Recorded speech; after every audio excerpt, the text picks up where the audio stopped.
tarde, pessoal. Como prometido, ontem eu decidi postar um vídeo hoje falando dos acontecimentos, enfim, relacionado ao coronavírus, ao distanciamento social. Pô, é o seguinte,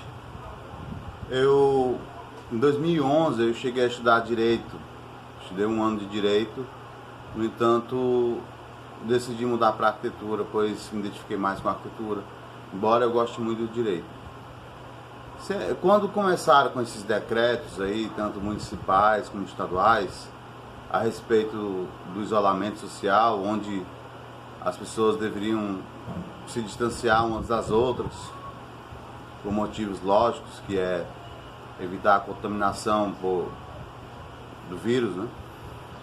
E a propagação da doença, eu vi que seria razoável, seria realmente importante. Inclusive, me posicionei contra as manifestações do dia 15 de março, em favor do presidente Bolsonaro, contra o STF, contra Rodrigo Maia, contra Alcolumbre, exatamente pelo fato de que quem mais prestigiava os eventos eram pessoas que deveriam estar fazendo o contrário, deveriam estar pedindo para que o povo não se aglomere, pedindo para que...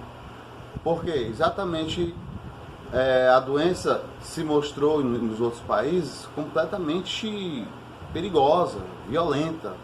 A transmissão era de forma absurda. No entanto, eu me posicionei contra as manifestações, embora eu achasse que no momento haveria diversas maneiras de se manifestar sem precisar de aglomerações. Enfim, aconteceu as manifestações, inclusive, infelizmente, é ali na Praça Portugal, onde nos bairros mais ricos, Meireles, Aldeota, onde tem o maior número de casos de Covid na cidade de Fortaleza. O que acontece? A partir do momento em que eu vi que se desenhou um jogo de poder, principalmente com partidos da oposição ao nosso presidente, em que, inclusive, o próprio Rodrigo Maia botou em votação para que quem gastasse à torta e à direita nos municípios, dos estados, quem tinha que pagar a conta era o presidente. Assim como também o STF determinou que quem decide sobre isolamento social, distanciamento social, são as prefeituras e são os estados, batendo inclusive de frente com relação à CLT, onde diz que, por decreto, quem deverá arcar com as despesas são os municípios ou os estados ou o próprio governo federal, caso tenha sido ele que tenha decretado o fechamento do comércio.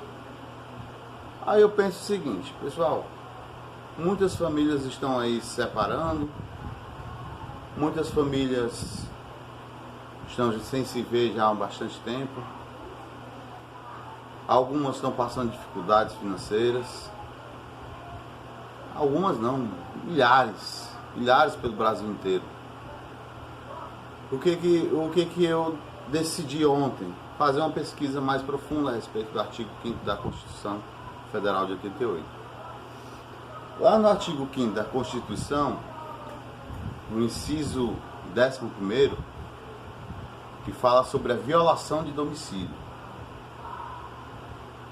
Lembrando, os decretos são para a manutenção dos comércios desnecessários, né?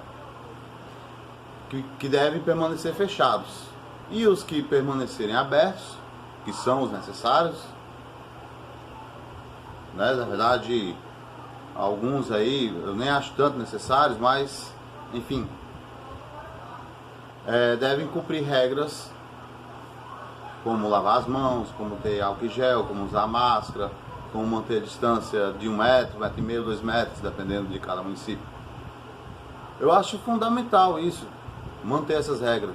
Só que aí me foi indagado ontem a respeito qual é a diferença entre o supermercado e o feirante. Por que o supermercado pode ficar aberto, mas o feirante não pode? E foi mencionado que o supermercado a gente pode fiscalizar, porque existem regras. Já o feirante não temos controle a respeito disso. Como assim? Eu fui no Super Bahamas, lotado, e não tinha essa de distância de 1 metro entre um e outro, até mesmo funcionários sem máscaras, todos os clientes, na sua maioria, sem máscara. Por que tanta hipocrisia? Eu acho o seguinte, é fundamental que a gente siga essas regras. Mas eu vou voltar a falar agora a respeito da violação do domicílio. Os decretos não abrangem o domicílio do cidadão. E existe uma lei maior a respeito de qualquer decreto que tenha sido publicado nesse momento, seja municipal, seja estadual, seja federal.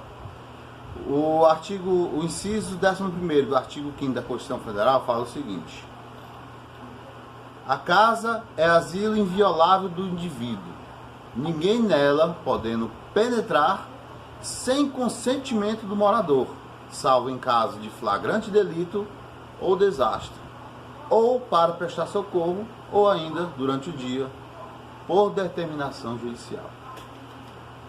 Aonde eu quero chegar com isso? O decreto funciona do meu portão para a rua. Ali eu tenho que obedecer exatamente o que está sendo dito pelo decreto. Do portão para cá, quem manda sou eu. Quem manda é você, cidadão, pagador de imposto.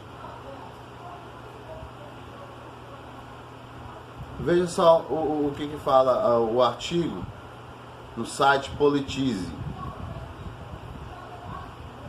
A violação de domicílio é ilegal.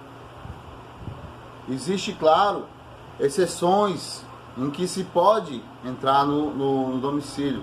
No caso, como foi mencionado, menciona o próprio inciso,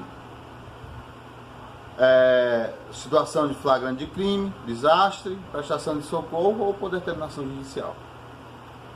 Então, existe inclusive sanções para quem cometa esses crimes, de invadir a sua casa sem o seu consentimento, de penetrar na sua casa sem o seu consentimento.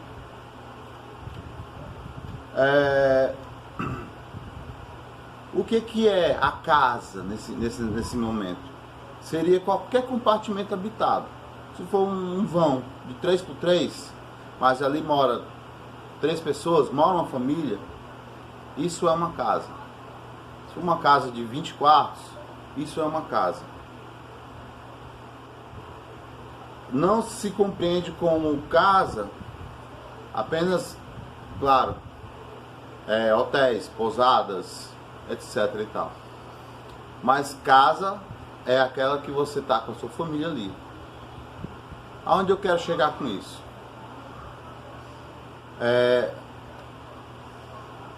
A pessoa tem a sua casa e a regra é sua. Eu posso, por exemplo, ter uma festa e convidar 10 amigos. Ah, mas e os riscos de contaminação? Olha, já estamos com mais ou menos 50 dias que chegou esse tal de Covid aqui no Ceará, ou mais 50 dias, mais, com certeza.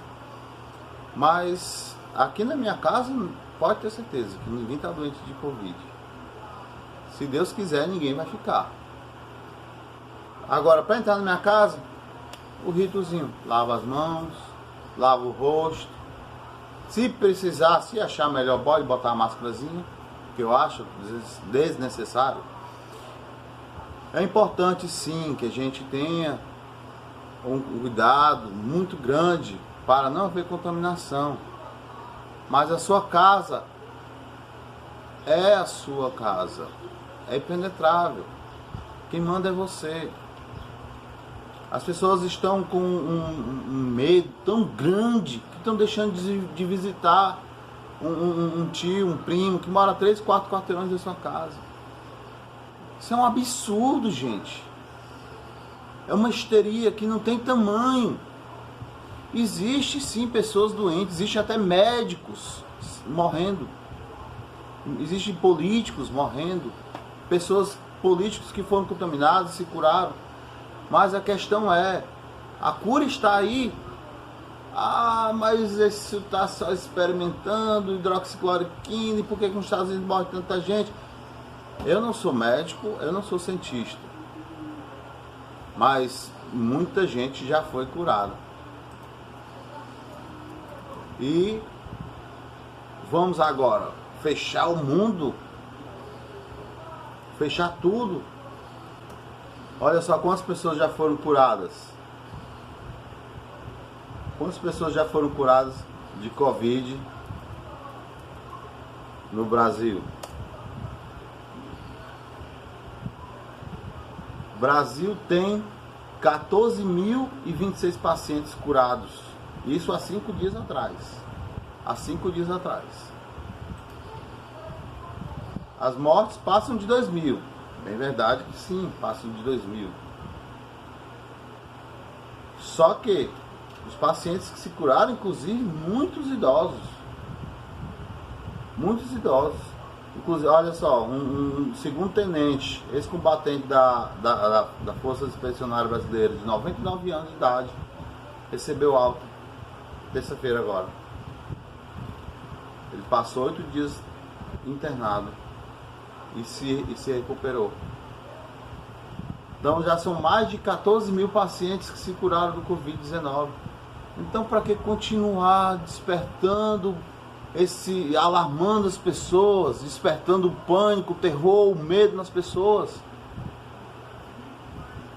Eu acho interessante que muitas vezes quem continua propagando essas notícias e fazendo um clima de histeria